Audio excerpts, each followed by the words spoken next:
Mesdames et messieurs, bonsoir et bienvenue dans ce journal en cette soirée du lundi 1er mai 2023. À la une de l'actualité de ce jour, le respect des droits des travailleurs ainsi que la création d'emplois décents sont importants pour le gouvernement actuel. De nombreux efforts ont été déployés depuis 2019 pour développer notre pays et tous les travailleurs ont contribué dans l'accomplissement de ces projets, notamment dans la construction des écoles, des routes, des hôpitaux, ainsi que des entreprises et des usines. Le président de la République a également rappelé le rôle des travailleurs, que ce soit dans le secteur privé que celui public, dans la réalisation de toutes ces nombreuses infrastructures grâce auxquelles il a été lauréat du trophée Super Prix Grand Bâtisseur africain. Le développement du pays nécessite la solidarité de tous et le président a également rappelé que le rôle de l'État est de veiller au respect des droits des travailleurs et à la mise en place d'un environnement de travail décent pour tous. Et le ministre du Travail, de l'Emploi, de la Fonction publique et des lois sociales a appelé ce jour à la coopération entre les groupements de travailleurs, les employeurs et les ministères afin qu'il y ait un dialogue social pour que chacun jouisse d'un travail décent. Cette déclaration a été faite à l'occasion de la célébration du fête de travail le 1er mai. Le gouvernement actuel, par l'intermédiaire du ministère du Travail, met tout en œuvre pour appliquer le travail décent à Madagascar en révisant les codes du travail pour qu'ils soient conformes à l'ère actuelle. Cela comprend l'examen de l'assurance et de la santé dans le domaine du travail, l'examen de la migration professionnelle et l'intégration de ceux qui sont dans l'informel dans le secteur formel. En cette journée internationale du travail, le ministre du Travail, de l'Emploi, de la Fonction publique et des lois sociales appelle à la coopération de tous dans la mise en œuvre d'un dialogue social entre employés et employeurs. Pour rappel, le 1er mai est un jour chômé mais payé pour l'État malagasy. Et concernant la célébration de cette journée internationale du travail en France, plusieurs centaines de milliers de personnes ont défilé lundi matin dans toute la France pour un 1er mai à la fois festif et combatif. L'intersyndicale entendant montrer qu'elle n'abandonne pas sa lutte contre la réforme des retraites. Peu après le départ du cortège parisien, des tensions ont éclaté entre les forces de l'ordre et un groupe de Black Bloc. Reportage sur les images de France 24.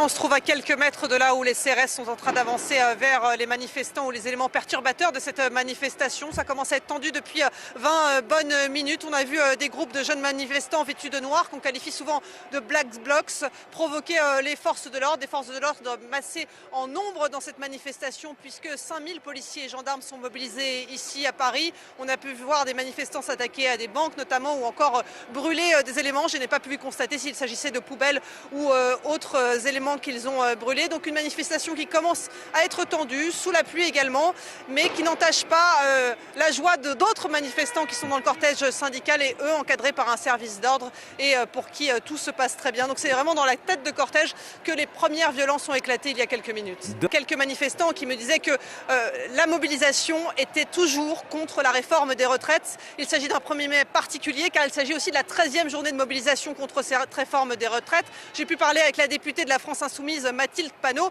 qui me disait nous ne céderons rien. Ce n'est pas parce que la loi a été promulguée par le Conseil constitutionnel que nous allons cesser de demander l'abrogation pure et simple de cette réforme des retraites. Elle entend pour ça se saisir de toutes les voies de recours légales, y compris les niches parlementaires comme ce 8 juin où le groupe Lyot a prévu de demander l'abrogation du texte de loi de la réforme des retraites. Et puis elle entend tout simplement continuer à chahuter tous les déplacements des ministres ou encore du chef de l'État. Elle parlait notamment de ces casserolades et elle allait même plus loin puisqu'elle visait les Jeux Olympiques de Paris 2024 et elle disait il faudra faire très attention car si le gouvernement continue à faire la sourde oreille, nous tenterons tout simplement de boycotter les Jeux Olympiques. Page politique pour continuer. Nombreuses sont les promesses qui ont été réalisées, sans compter les nombreuses infrastructures qui ont été construites par ce gouvernement actuel. Réalisations que les régimes qui se sont succédés n'ont pas pu effectuer. Il est donc indéniable que le président de la République sera réélu s'il se présente à sa propre succession cette année. L'élection est une grande occasion pour la population de faire réellement son choix et de juger de la performance du gouvernement, a déclaré Rina Rakoutman en s'adressant à notre journaliste aujourd'hui. Félan Rakoudarsoul et Hassan Rafan Zanar. C'est lors des élections que la population dévoilera son choix. Nombreuses sont les promesses qui ont été concrétisées durant ce pouvoir actuel. Et la population n'est pas aveugle, mais peut voir réellement ces nombreuses réalisations, a déclaré Rina Rakoutman aujourd'hui. Une élection propre, transparente, loin du chaos, est donc nécessaire pour que le peuple puisse exprimer sereinement son choix. Elle a également apporté des explications sur les divergences d'opinion entre les partis soutenant le gouvernement actuel. Elle a déclaré que les partisans du régime sont toujours unis et solidaires. Les habitants devraient plutôt se concentrer sur la manière de développer leur région et non sur le débat sur qui a le droit d'exploiter l'île Ménite à Touliar, a déclaré Tajna Suzanette Alphonsine, historienne et professeure à l'université de Touliar. C'est un grand avantage pour la partie sud de l'île d'avoir ses ressources minérales selon elle. Alors quand il y a un moyen de les utiliser pour le développement, il faut en profiter et l'exploiter. Les détails avec Chudi Kael, Hadjianirin. Depuis la suspension du projet d'exploitation de l'île Ménite à Touliar, il n'y a pas eu d'entreprise ou de grand projet pour le remplacer plusieurs années plus tard. Il est de la responsabilité du gouvernement de décider de la continuité ou non du projet, plus précisément de l'avenir du projet, comme l'a déclaré Tajna Suzanette Alphonsine, historienne et professeure à l'université de Touliar. Par conséquent, les partisans et les opposants du projet ne devraient pas discuter sur ce sujet. Si le développement est visible à travers ce projet, tout le monde devrait en concéder et l'exploiter ensemble, a-t-elle déclaré. Par ailleurs, les résidents devraient être préparés à l'arrivée d'investisseurs et à leurs besoins dans de nombreux secteurs au lieu de perdre du temps à se convaincre les uns des autres sur ce sujet. La migration est un problème auquel sont confrontés les gens dans la partie sud actuellement, pour subvenir à leurs besoins au quotidien du fait qu'il n'y a plus assez de moyens de subsistance dans cette localité, poursuivent les explications. Donc c'est important s'il y a un projet pour changer cela, pour leur fournir des emplois sur leur région. Je suis sûre que le gouvernement n'aurait pas accepté la réalisation de ce projet à Madagascar s'il représentait réellement des risques, a-t-elle déclaré.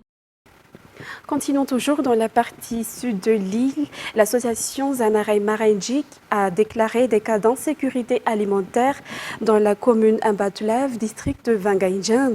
Leurs manifestations sont pareilles à celles du Kéré dans la partie sud des îles, selon les explications.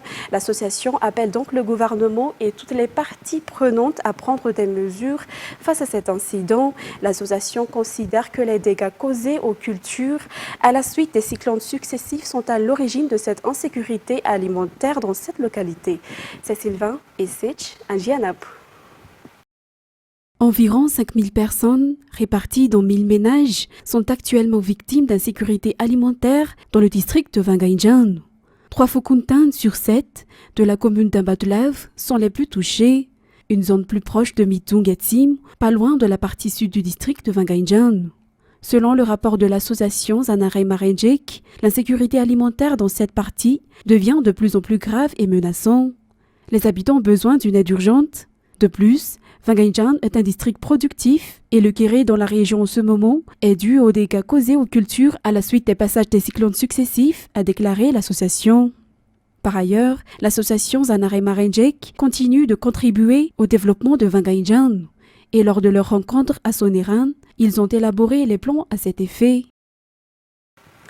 Et 25 nouveaux cas ont été confirmés positifs au coronavirus sur 246 tests effectués durant la semaine du 22 au 28 avril 2023, d'après le bilan hebdomadaire publié par le ministère de la Santé publique. Ces 25 cas sont répartis dans 4 régions, notamment 16 en Allemagne, un cas respectivement dans les régions d'Iana et Urbé et 7 nouveaux cas dans la région Wagner-Garage. Aucun décès lié au Covid-19 n'a été recensé cette semaine et le nombre de cas actifs dans tout Madagascar est de 26 actuellement. Passons à présent aux actualités internationales. L'Ukraine a affirmé être prête pour démarrer son offensive de printemps contre les forces russes, dont plusieurs attaques ont fait au moins 26 morts vendredi dans plusieurs villes du pays. Au même moment, l'armée russe a annoncé la nomination d'un nouveau chef de sa logistique militaire, le général Alexis Kouzmenkov. France 24. Les missiles ukrainiens en territoire russe. Dimanche matin, plusieurs missiles ont touché le village russe de Souzemka, à une dizaine de kilomètres de la frontière russo-ukrainienne. Le bombardement a fait 4 morts selon le gouverneur de cette région, déjà victime début mars d'une attaque semblable. La veille, une autre frappe sur des positions russes en Crimée avait déclenché un incendie à Sébastopol. L'attaque n'a pas été revendiquée, mais elle pourrait être attribuée à l'Ukraine. Une forme de réponse à la mort d'au moins 26 Ukrainiens, dont des enfants, lors d'une attaque russe dans la ville de Ouman plus tôt dans la semaine. Le président Volodymyr Zelensky avait promis des représailles. Ce dimanche, il a surtout rappelé l'imminence d'une grande contre-offensive ukrainienne qui, selon lui, dépend grandement de l'aide occidentale. Pour être honnête, les avions de combat F-16 aideraient beaucoup, mais il est clair que nous ne retarderons pas la contre-offensive. Nous la commencerons avant d'avoir les F-16. Nous n'allons pas dire aux Russes qu'ils ont encore quelques mois devant eux, le temps que l'on s'entraîne sur les avions. Non, ça ne se passera pas comme ça. Nous commencerons et nous irons de l'avant. La Russie continue de pilonner les villages ukrainiens. Elle revendique de nouvelles avancées à Bakhmout. Mais face à la menace d'une contre-offensive, elle vient de remplacer son chef de la logistique militaire. Logistique souvent défaillante depuis le début de... Voyager en Allemagne pour 49 € par mois, un nouveau ticket de transport valable à partir de lundi promet aux usagers une révolution, mais le coût et l'efficacité du dispositif interrogent. France 24. Avis aux amateurs du rail, l'Allemagne lance un pass mensuel à 49 €, valable à compter du 1er mai sur tout le réseau des transports en commun, locaux et régionaux. Le pass arrive et pour certains, cela représente une baisse de prix de moitié de leur ticket mensuel. Un gros coup de pouce pour les consommateurs qui va coûter 3 milliards d'euros par an à l'État et aux régions. De quoi rendre le train plus attractif. À une centaine de kilomètres de Berlin, à Wittenberge, les usagers s'en félicitent, d'autant qu'au quotidien, les trajets peuvent s'avérer compliqués. C'est un problème. Vous voyez, là, ma correspondance a 20 minutes de retard. Il faut être flexible quand on prend le train. J'adore prendre le train, mais c'est toujours l'aventure. On ne sait jamais quand on sera de retour à la maison. Dans cette petite commune de l'Est de l'Allemagne, les retards à répétition et la gare en cours de rénovation illustrent la vétusté des infrastructures ferroviaires. Le maire de la commune s'est battu pendant des années pour que sa ville soit mieux desservie. La privatisation du rail est passée par là. On voulait absolument que l'entrée en bourse se passe bien et que les chemins de fer soient rentables. Mais lorsqu'il s'agit d'infrastructures, on voit bien que cela ne fonctionne que si le gouvernement y contribue activement. Le pass mensuel à 49 € n'est donc qu'une première étape pour réconcilier les Allemands avec le train. D'autant que l'Allemagne veut doubler le trafic passager sur les rails d'ici à 2030. Certaines lignes vont pouvoir être modernisées rapidement, mais d'autres demanderont plus de temps. On va augmenter les capacités, mais il nous faudra bien 5 à 10 ans pour tout remettre à niveau.